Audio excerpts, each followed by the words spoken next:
Madam Chair, could I just add to your comment? Sure. I think over the course of the last 5 years, as we have struggled with federal fiscal problems, we appreciate the dynamic you have here too. And we've been trying to just sit back and let whatever machinations you have, see if it might yield something.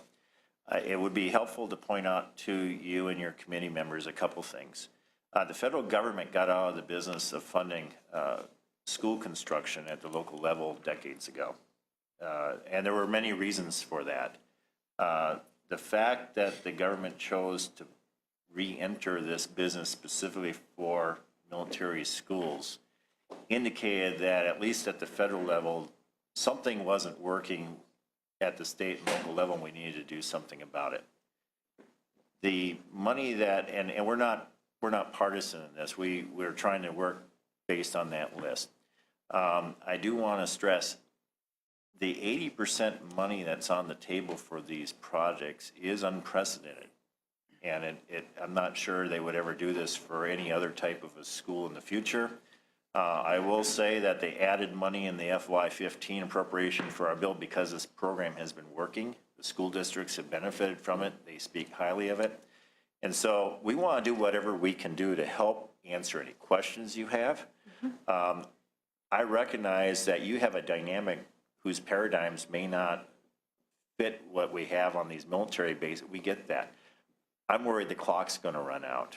And we're trying to do what we can do to help you. Either is there something we can do to get past that clock dynamic, answer any questions, or is there some other way of approaching this issue with you so we can help those school districts?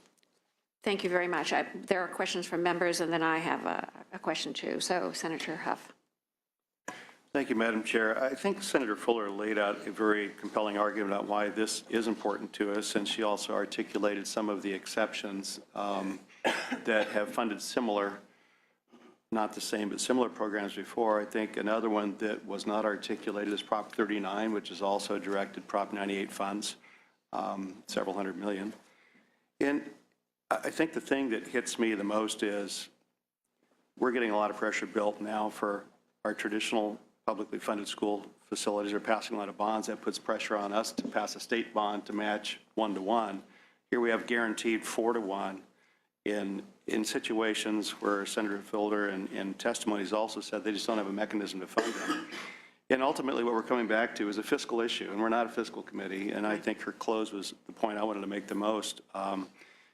We are in a point where it appears that our May revision of the budget is going to have more resources than our January did. I saw an article yesterday said we had $1 billion more just this last month. That's not our job to divvy it up, and I know there's $10 requests for every dollar available, but I think this is a very compelling need, and as an education committee, when it's appropriate, I would like to move this bill. Thank you. Senator Leyva. Good morning. I wanted to ask, what happens when you start a project and start turning the dirt, as you say, and you do have unexpected extra expenses? If the school district can't meet that additional funds, does the project stop? It depends on the circumstances. Generally speaking, the agreement we sign with the school districts is they will absorb any additional cost. Now, that's designed, quite frankly, after the funds have been provided to prevent them from, if you'll excuse the terminology, gold plating the project. You know, so in other words, they switch out what we agreed to fund, and then all of a sudden they go to a higher standard. And we've been trying to norm these projects to what they would otherwise build off the military base to prevent that from happening. If they encounter something that's outside of their control, okay, and generally speaking, that could mean something environmental, quite frankly. There may also be where they go out to bid the contracts for construction. When this program started, we were tanking with the Great Recession, and you were seeing a lot of very good value bids for school construction. With the uptick in the economy, the buys are not as good. So if there are price increases because of the economy improving, or for factors that are outside of their control, generally we will try to still work with them on the match ratio. In other words, we would fund $4 to every $5 of that price increase. Okay, so you try not to stop the project? You try We to do find a way not want around to see it? these projects stopped. If we get to the point of turning dirt, we've already overcome so many obstacles to the project. And, you know, honestly, the only impediment at that point is we just want to make sure that this isn't because somebody decided to do something silly on the other end of this. Very good. And when you talk about Fort Riley, is that Fort Riley, Kansas? Yes, it is, I'm sorry. It's where I was born, so thanks for taking care of my school. You would be very impressed with the projects that they undertake. Someday I'll get back there. There you go. Thank you. Senator Vida. I'll be done. Thank you for bringing this legislation forward to help repair schools that are, the children of our servicemen and women will attend. I just want to make sure that I understand that without this going forward, that we'd be leaving $240 million on the table, that there was no way that we'd be able to recover? 240 million plus, I think. I think the bigger thing is that it would cost us no more than 61 million, but not likely to even be the full 61 million, which that amount was left in the SAB reserves at the end of last year that wasn't even pledged, because that was considered such a low amount of money that was like the little leftovers reserves in case there was some big disaster. And that's why we asked for it out of that last year. So relative to everything else, very small amount of money. Most high schools nowadays cost 61 million. So less than one school. I want to stress, these are estimates based on plans to date. You know, we don't know what the architect's going to do in California. We also don't know what the final construct is going to be. I would suggest, you know, we can talk about dollar amounts. At the end of the day, basically, whatever those final project costs are, basically, it's 80% of those costs. Okay, and we're putting some estimates out on the table. Those estimates are all derived from the work being done locally, and I would encourage you to take a look at those specific local efforts to date.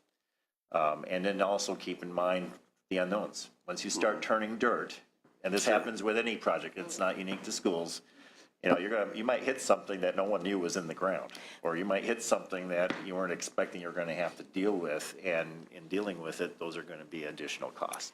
But let me reiterate that the majority of these schools were on the top of the list, not because we needed new schools, but because they were really old schools, 40, 60 years old schools that needed emergency repairs. Is the only way that in our school world, emergency repairs means like a roof or like a sinking floor or like a sewer or electrical or your fire alarm. Those are the kinds of repairs. So when you have those kinds of repairs as a superintendent, you're usually pretty desperate. You haven't had a good repairs budget available to you over a number of years, but you're not going to find a lot of environmental things unless you find asbestos. And I don't think anybody denies that if you find asbestos in a school in this day and age, you've got to take it out. And generally, there are some emergency funds in SAB to help with that. Senator Pan, then Senator Mendoza. Thank you. Thank you so very much. So I think you sort of answered my first question, which is that this really is more like repairs in many ways. We're not, I mean, we always a blurry line between what's repair and new construction, but basically these are existing schools that need to have their facilities upgraded. Correct? We're not really, I have to, right, so intuitively you would think, you know, repairing something's cheaper than building new. well, not necessarily. No, it's not. And we honestly will have to do, and we are doing this in each situation, we have to do a comparative analysis to determine is it better to build new or to renovate. And oftentimes, because the materials used previously, some of which we no longer use, the cost to rehab or to modify is much more than the cost to build new. So there's a kind of a comparative review that's undertaken with the school district. So we attempt to arrive at the best value for whatever the project expenses will be. The other question I do have is that I know these are on federal basis, but the expectation we're going to have project labor agreements for all of these all this construction work?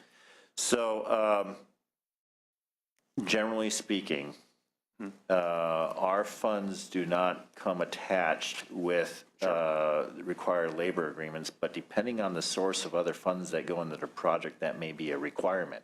So we can do that on Having- our state match side. Right. Now, having said that, depending on the source of the funds, if some of those funds come with those requirements, we have to be respectful for what it takes to build the project at the local level, so long as the standards are what would otherwise be done at that local level. Right. Okay. For public schools in California, that generally, it's always, I've forgotten what the law's called, but yes, you have to have labor agreements, not necessarily pre-designed, but they can have that. But, so the state side money would necessitate the project terms. I just want to be sure we have a clear Right, and understanding we would, that. so yes. if a school district would otherwise be taking a project outside the military fence, and they would have to engage in any of those type of agreements. Right. We would expect in the formulation of their proposal that they're including that requirement in the funding request to us. Okay. We are not going to claim to be experts in any particular state's requirements. We are expecting, we're enablers. Okay. So you know construction in California, you know what it takes to build something in the locale. Work with us, we'll ask questions, we do ask that question. You We should ask also questions. ask about the environment. But at the end of the day, that is a legitimate expense that we all take into account in the costing of these projects. Okay, so certainly on the state side, because if we do decide to put state funds, then that would not, I realize it's not a requirement on the federal side, but on the federal side, you have an understanding that if that's a requirement on the state side, that's not going to cause a problem on the federal side. It does not. Right, you're neutral on that, essentially. We defer to what it takes to build a project. Excellent, thank you. Well, I just, I appreciate, Senator Fuller, you brought this up. I wasn't born on a base, but I did work in an area, my father, he had worked with the federal government, had lived in the Hampton Roads area where there were a lot, and I had a chance to tour Travis Air Force Base because when I trained medical residents, we had several residents, and so I went to tour the base to better understand where those physicians, what they were operating in. And, these are the children of our service members. Thank you. Okay, so, before Senator Mendoza, Senator Videk had a follow-up question. Oh, Senator Videk? And I want to understand for sure that these buildings or these schools are going to have to be repaired one way or another sooner or later anyway. And we have an opportunity of 4-to-1 money right now. There is immediate requirement that the Secretary has identified. If it's not done under our program, our belief is this is going to remain a requirement at the local level, and there will have to be a resolution without the federal involvement to resolve the problem. Senator Mendoza? Thank you, Madam Chair. Can we get an 80% match for all the other schools in California? I will say this is important. The Department of Defense really reluctantly got into this. Okay, when we heard from this military spouse, by the way, the military spouse transferred to another facility. So at this groundbreaking, I actually wanted her to be at the podium with me, and she couldn't be.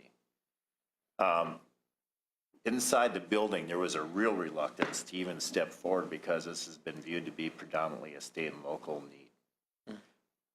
And we talked about this. And I'm going to go a little bit beyond schools. If you recall, some of you may recall, 1 or 2 years prior to this, there was a soldier at Fort Bragg whose dad got a videotape of the latrine inside the officers' quarters, or the living quarters for the enlisted folks. It was atrocious, and it created a YouTube moment. And there was all kinds of grief. Okay, so this comes forward. All right, and we told everybody, look, because my office was working with all these other military bases where there was mission growth occurring because of BRAC 05. There was a lot of troops coming into some of these areas, so we were piling on in areas that were already over capacity and had condition problems. And basically we told everybody, look, in the era of social media, we can either do this the easy way, or we're on the verge of having YouTube moments where people are going to start showing, I don't know how many of you have actually been able to go out to look at some of these facilities, but when you go out and look at them, it's embarrassing. Well, social media kind of negates the need to go out and visit them because all you need is somebody with a camera and it's out there. And, you know, sure enough, within a couple of months, there was a YouTube moment with Fort Sill, which underscored, you know, leaking roofs, kids going to school in closets or classrooms in closets. They're taking their standardized test in closets that were converted and they put desks into those closets. And you know, they can't eat at the same, they actually start lunch at 9 or 10 in the morning because there aren't adequate facilities to feed everybody at a regular lunch hour. So they're spreading their lunch hour almost over the entire court. You know, there are all kinds of dynamics. Got it. So this is unique to military installations, and it really reflects the fact that we're putting all these folks out there in harm's way. And then we look and see what we're putting their kids in when they're still out, you know, when the kids are back here, mom and dad or whomever is out there, we got to do something about it. So there was a hesitation, but at the end of the day, we said, okay, if it's a military base, we're not thinking twice about this. We got to do something because this is too bad. Got it. Literally too bad. Got it. I appreciate that answer. Yeah, I wasn't born in any military base or, you know, anything like that myself. I was born and raised in South Central LA, so I know the schools are in disrepair and a lot of need there as well. But I do see the value of, you know, not leaving $240 million on the table. I wish we had that opportunity for all the other schools, but, you know, I see the need. Well, Thank you very there's much. more of our California guys going there all the time, so you never know. We have more of these kinds of, what he's describing in our urban areas in our schools, regardless of whether or not they're military. Senator Block. Thank you, Madam Chair. Just a comment, you don't need to respond to this one. This idea of making these dollars available to get the matching funds is an idea that needs to be debated in a fiscal committee, and perhaps the author will send a letter to Budget Sub 1 where we can debate it and have input this request versus all of the other requests we get. When it gets out of this committee, it will certainly be debated in Appropriations Committee. In this policy committee, to me, it's a no-brainer. Of course, it's good policy to get better schools for our kids. The only question here is the cost, and that's not an appropriate question for this committee. So I will absolutely support this getting out of policy committee and hope that we get to hear it in fiscal committee as well. Okay, any other comment? I want to know whether or not there's any others in support of the bill and have people have an opportunity to state that. Okay. And then if there's any opposition.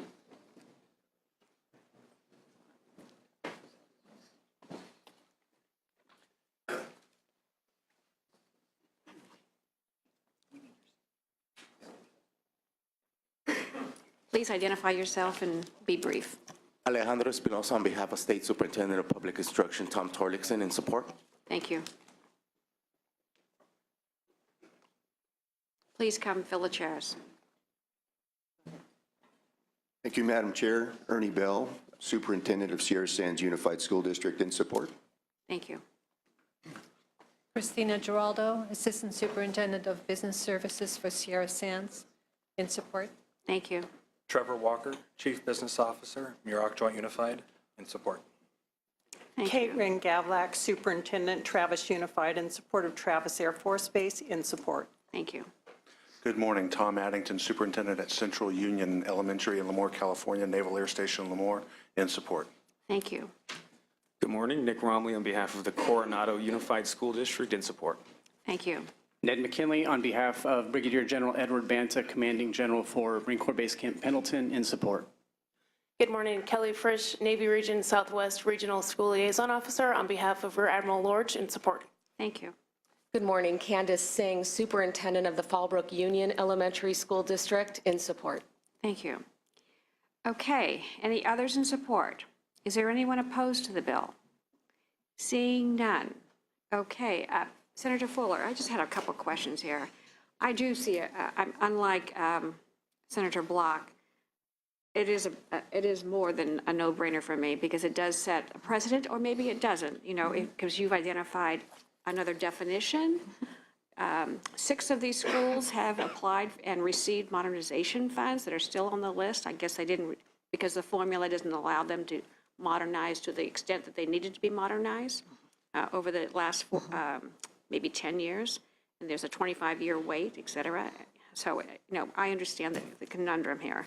But it is a policy shift if you're going to identify, quote, emergency, or giving, if the districts can't meet the match. I mean, I feel like I'm in an SAB meeting rather than a policy meeting here in the Education Committee.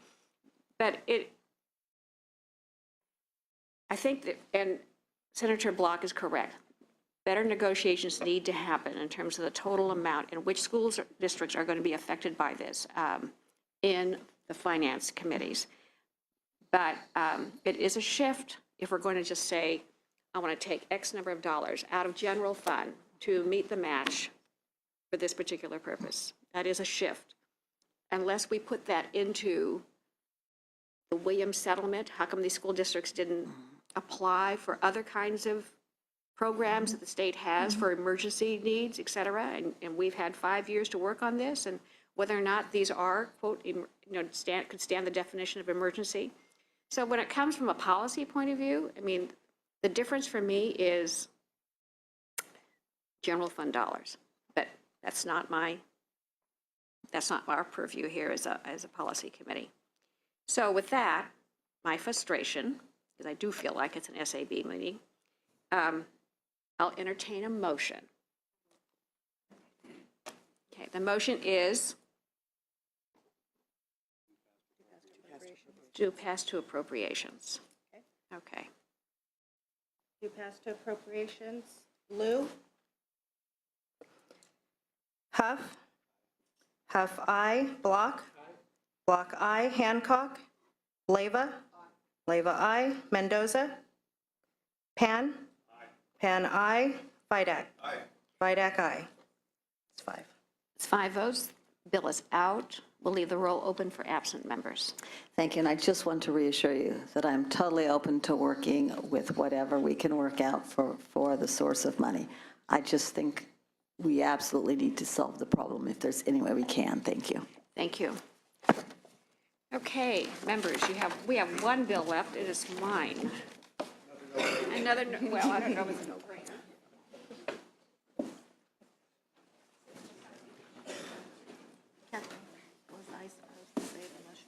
Checking with the members to see if they're in agreement. Just now, when she said, okay, sorry. Thanks. Yes.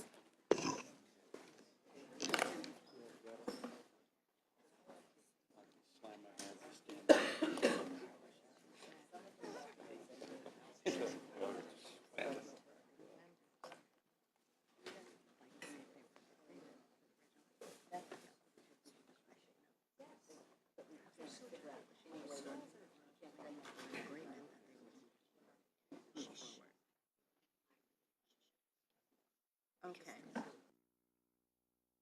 Senator Liu, Thank you, you Senator. have SB 118 today. 118. This regards school-based health and education partnership programs. School-based health centers are locally designed to meet specific needs of a student population. Centers serve students directly or through referral to an appropriate community provider. The Public Health Center Support Program has existed in state statute for 8 years, yet has never been funded. Our centers have relied on federal funds, another federal fund project, and community support to provide a range of services such as routine physical health, oral health, and mental health services. With reductions for funding and other critical safety net programs in recent years, school-based health centers are more important than ever. And SB 118 does several things. It updates and expands the existing school-based health center grant program to include a broader approach of community schools. It modifies sustainability grants to reflect the goals of leveraging existing funding streams. It adds a population health grant for the purpose of targeting specific health and education programs, such as those related to obesity, asthma, substance abuse, and mental health. and it updates terminology to include references to the Affordable Care Act and local control funding formula.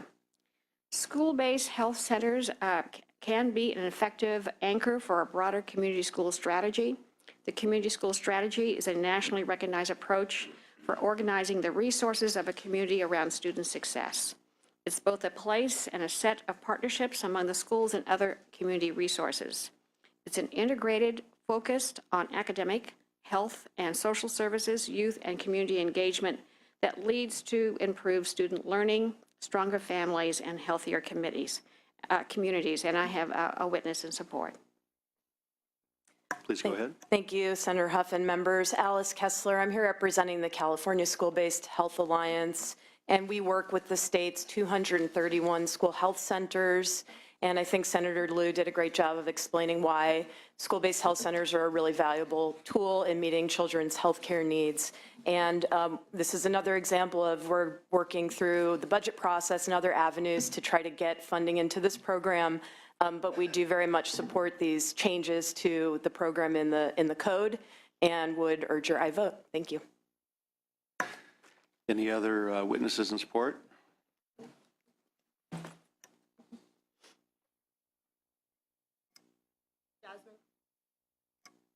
Jasmine Gordon with the California Black Health Network, and we are in support. Very good. Thank you very much, Jasmine. Any other witnesses in support? Witnesses in opposition? It's too early in the year. I know. Members, questions, comments? Dr. Penn? Thank you, Senator Liu, for bringing this forward. And certainly, I'm a big champion of school health centers as a pediatrician who's been involved in school health throughout my career. I just had a quick question about, I understand that this bill does add elements that school health center grantees have to include or provide. And certainly, I agree that these are types of services that are important, that would be helpful to have in school health centers. My only concern is that if we increase the number of requirements, would that potentially discourage the service? Yeah, the service. No, I can't do all of these, so therefore I can't apply for the grant. So I just wanted to be sure we're striking the right balance on that. But otherwise, I really appreciate what doing. Thank you. And that discussion is going to be left to the individual center. I mean, we're not mandating, we're just giving people an opportunity. So, if they want to apply, I mean, we're all assuming there's going to be a budget for this project. And so, and there's no money in this bill to designate dollars to this school-based health centers. But after being on the books for 8 years and modernizing the terminology and trying to connect all the dots, we're going to see whether or not we can find resources. But there's nothing in the bill that states there's going to be $500 million for this project. Okay, so it's up to individual schools to determine how they're going to fit in. Okay, so the required elements for the grant are not actually requirements that they actually have to They don't include. have, right. Okay. Okay. Other questions, comments from members? Seeing none, would you like to close? Well, I'd love your support on the bill. You saw the bill last year, and it got held up in rules. And this year, we just modernized some of the terminology, et cetera, and hope we can go forward to continue the conversation. All right, is there a motion? I'd like to move the bill. And that's due pass to Health Committee. All right, please call the roll. Aye. Huff? Huff, aye. Block? Block, aye. Hancock? Leyva? Leyva, aye. Mendoza? Mendoza, aye. Pan? Pan, aye. Vidak? Aye. Vidak, aye. That's 7-0. That bill passes 7-0. 7-0, sorry. We're going to wait for Hancock. Did you want to say something else? Is Hancock coming back? So leave the roll open, For Hancock, Madam yes. Chair, for Senator Hancock? Okay.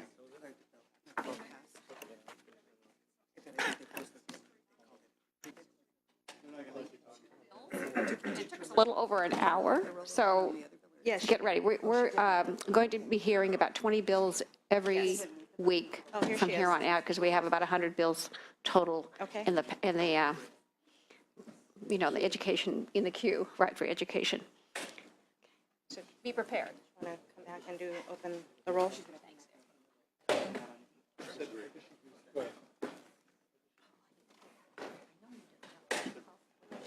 You're going to open up the roll for the other?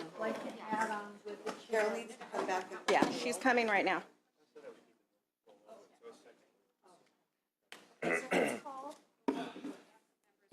SB 111. SB 111, Ms. Fuller. SB 111, due pass to appropriations. Lou. Hancock. Wait, this is 111? SB 111. Okay. Mendoza. Mendoza, aye. That's 6-0. Okay, and then SB. Close it out? Yeah, we'll close out at 6-0. The bill passes to appropriations. Appropriations. SB 118, due pass to health. Hancock. Aye. Hancock, aye. That's 8-0. 8-0, that bill is passed, and it goes to Health Committee. Thank you very much. Meeting adjourned.